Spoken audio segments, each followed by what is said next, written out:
Assalamualaikum warahmatullahi wabarakatuh. Halo, kami dari kelompok 9. Pada kesempatan kali ini kami akan mempresentasikan tentang keputusan pendanaan. Dengan berikut ini adalah nama anggota kelompok kami: Helda Diana, Mia Awandina, Nurkiyah, Salatiyah, Tia Safitri, dan dengan saya sendiri, Tiara Rosanti. Dengan dosen pengampu Ibu Firda Nosita SE MSc. Dalam keputusan pendanaan, kami akan menjelaskan 4 materi. Yang pertama, kesulitan keuangan. Kedua, struktur modal optimal, trade-off theory. Yang ketiga, agensi cost. Keempat, asimetri informasi dan struktur modal. Baiklah, selanjutnya perkenalkan, nama saya Tia Safitri dari jurusan akuntansi. Di sini saya akan menjelaskan materi yang pertama, yaitu tentang kesulitan keuangan. Apa sih itu kesulitan keuangan? Kesulitan keuangan atau financial distress adalah tahap penurunan kondisi keuangan yang terjadi pada perusahaan sebelum terjadinya kebangkrutan atau likuidasi. Kesulitan keuangan terjadi ketika perusahaan gagal atau tidak mampu lagi memenuhi kewajiban debitur karena mengalami kekurangan dan ketidakcukupan dana untuk menjalankan atau melanjutkan usahanya lagi. Beberapa akibat dari kesulitan keuangan yaitu: pertama, gagal bayar dan kebangkrutan, yang kedua, biaya kebangkrutan, dan yang ketiga, biaya kesulitan keuangan dan nilai perusahaan. Untuk lebih jelasnya lagi, mari kita bahas tentang akibat dari kesulitan keuangan tersebut. A. Gagal bayar dan kebangkrutan. Gagal bayar atau prestasi dikenal dan dipergunakan dalam dunia keuangan untuk menggambarkan suatu keadaan di mana seorang debitur tidak dapat memenuhi kewajibannya sesuai dengan perjanjian utang piutang yang dibuatnya. Sedangkan kebangkrutan adalah ketidakmampuan usaha atau bisnis untuk membayar kembali utang-utang dari kreditur mereka. Ketidakmampuan membayar utang mereka disebabkan oleh beberapa faktor, yaitu: pertama, kurangnya kapitalisasi dana, kedua, kurangnya inovasi, ketiga, menempatkan kepercayaan pada orang yang salah, keempat, pengelolaan dana yang salah, dan yang terakhir, terlalu banyak berutang. Selanjutnya, dengan saya Helda Diana dari jurusan akuntansi akan menjelaskan materi bagian biaya kebangkrutan. Biaya kebangkrutan bisa cukup signifikan. Penelitian di luar negeri menunjukkan biaya kebangkrutan bisa mencapai sekitar 20% dari nilai perusahaan. Biaya tersebut mencakup dua hal. Yang pertama, biaya langsung. Biaya langsung merupakan biaya yang dikeluarkan untuk membayar biaya administrasi, biaya pengacara, biaya akuntan, dan biaya lainnya yang sejenis. Yang kedua, biaya tidak langsung. Biaya tidak langsung merupakan biaya yang terjadi karena dalam kondisi kebangkrutan, perusahaan lain atau pihak lain tidak mau berhubungan dengan perusahaan secara normal. Selanjutnya, dengan saya Nurkiyah dari jurusan manajemen akan menjelaskan bagian C, biaya kesulitan keuangan dan nilai perusahaan.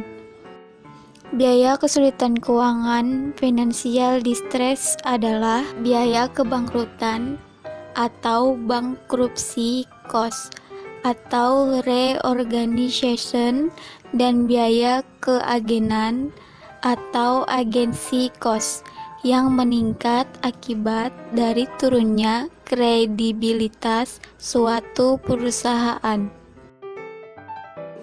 Kemudian, nilai perusahaan merupakan persepsi investor pada tingkat keberhasilan perusahaan yang sering dikaitkan dengan harga saham.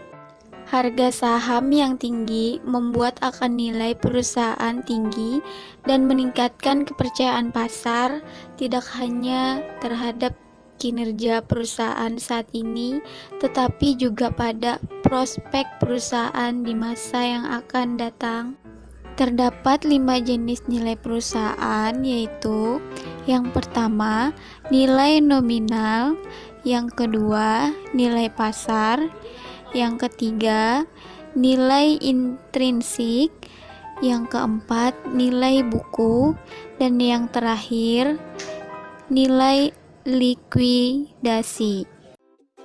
Selanjutnya dengan saya, Salatiah dari jurusan akuntansi akan menjelaskan materi yang kedua, yaitu struktur modal optimal, trade-off theory.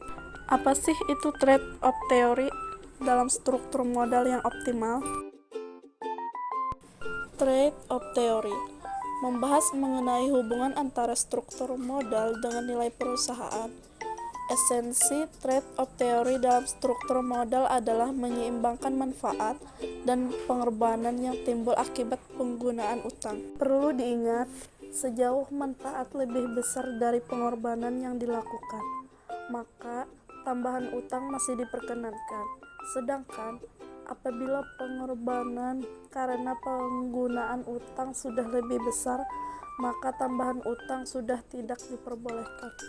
Teori trade-off disebut sebagai teori pertukaran leverage, di mana perusahaan menukar manfaat pajak dari pendanaan utang dengan masalah yang ditimbulkan oleh potensi kebangkrutan. Trade-off teori dalam menentukan struktur modal yang optimal memasukkan beberapa faktor antara lain pajak, biaya keagenan atau agency cost, dan biaya kesulitan keuangan financial distress, tetapi tetap mempertahankan asumsi efisiensi pasar dan symmetric information sebagai imbangan dan manfaat penggunaan utang.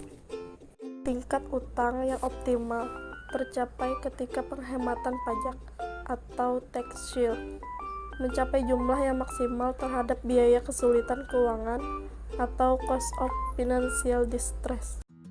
Selanjutnya, dengan saya Mia Wandina dari jurusan manajemen akan menjelaskan materi yang ketiga, yaitu agency cost. Apa itu agency cost?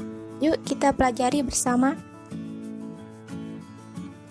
Agency cost atau biaya keagenan. Hubungan keagenan merupakan suatu kontrak di mana satu atau lebih orang atau parsipal memerintah orang lain atau agen untuk melakukan suatu jasa atas nama prinsipal serta memberi wewenang kepada agen untuk membuat keputusan yang terbaik bagi prinsipal. Jika kedua belah pihak tersebut mempunyai tujuan yang sama untuk memaksimumkan nilai perusahaan, maka diyakini agen akan bertindak dengan cara yang sesuai dengan kepentingan prinsipal.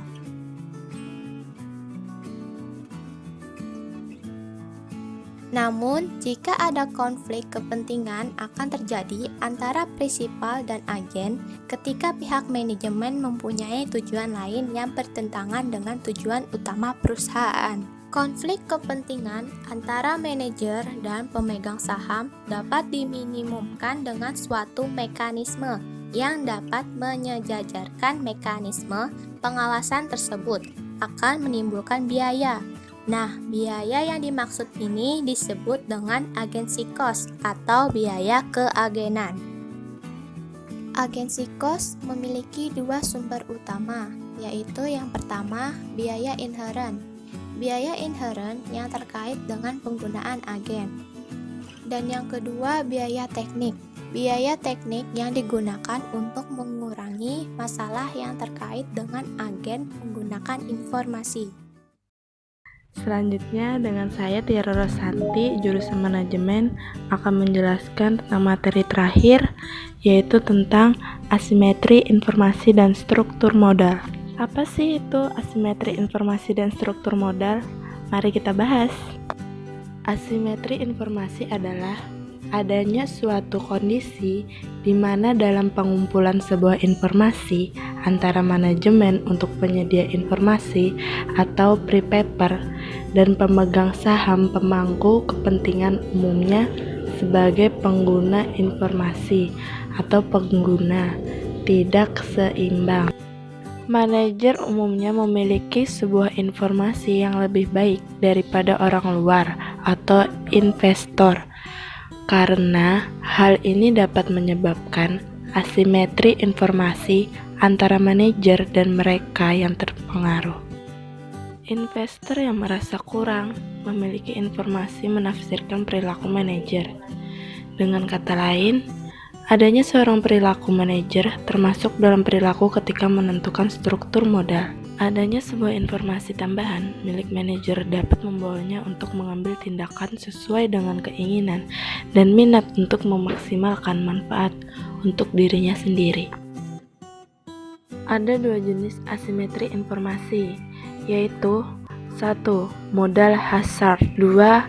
Adverse selection atau seleksi yang tidak diinginkan. Yang pertama, kita akan bahas modal hazard. Modal hazard ialah adanya sebuah jenis asimetri dalam informasi di mana pihak yang melakukan transaksi bisnis dalam potensial yang bisa mengamati tindakannya ketika transaksinya selesai, sedangkan pihak lain tidak. Yang kedua yaitu adverse selection atau seleksi yang tidak diinginkan. Yang dimaksud adalah di mana satu atau lebih pihak yang akan melakukan transaksi bisnis potensial mempunyai lebih banyak informasi tentang pihak lain. Seleksi yang tidak diinginkan terjadi karena beberapa orang seperti direktur perusahaan dan orang dalam lainnya mengetahui kondisi dan prospek perusahaan saat ini lebih baik daripada investor eksternal. Sekian penjelasan dari kami tentang keputusan pendanaan. Semoga materi yang kami berikan bermanfaat ya. Terima kasih. Wassalamualaikum warahmatullahi wabarakatuh.